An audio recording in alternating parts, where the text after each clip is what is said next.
Welcome. This is Chapter 6 of Introduction to a Devout Life by St. Francis de Sales. The title of this chapter is Of the First Purgation, which is that of mortal sin. The first purgation that must be made is that of mortal sin. The means to make it is the holy sacrament of penance. Seek in the first place the best confessor you can find. Then procure some of those books which have been composed for assisting sinners to make a good confession, such as Granada, Bruno, Arias, or Auger.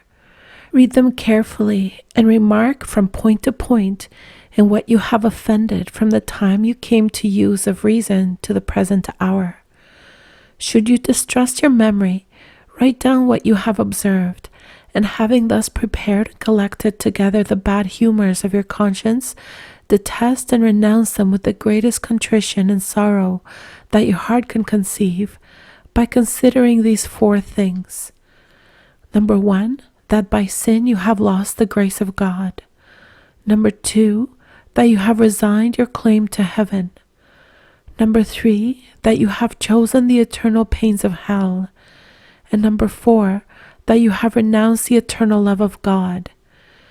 You see, Philothea, that I speak of a general confession of a whole life, which though not absolutely necessary, yet I look upon as exceedingly profitable in the beginning, and therefore earnestly advise it.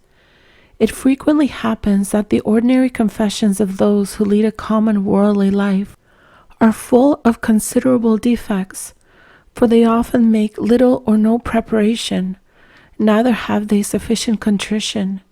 Nay, it too frequently happens that they go to confession with a tacit inclination of returning to sin, which appears from their subsequent unwillingness to avoid the occasions of sin, and to make use of the means of necessary for the amendment of their life.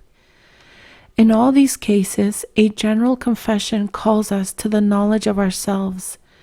It excites in us a wholesome confusion for our past life. It makes us admire the mercy of God, who has so patiently waited for us. It appeases our hearts. It composes our minds. It excites us to good resolutions, gives occasion to our spiritual Father to prescribe us advices more suitable to our condition, and opens our heart to declare ourselves with some confidence in our following confessions. Speaking then of a general renovation of your heart and of an universal conversion of your soul to God, by undertaking a devout life, it appears necessary, Philothea, to exhort you to this general confession. And so concludes Chapter 6 of Introduction to a Devout Life by St. Francis de Sales.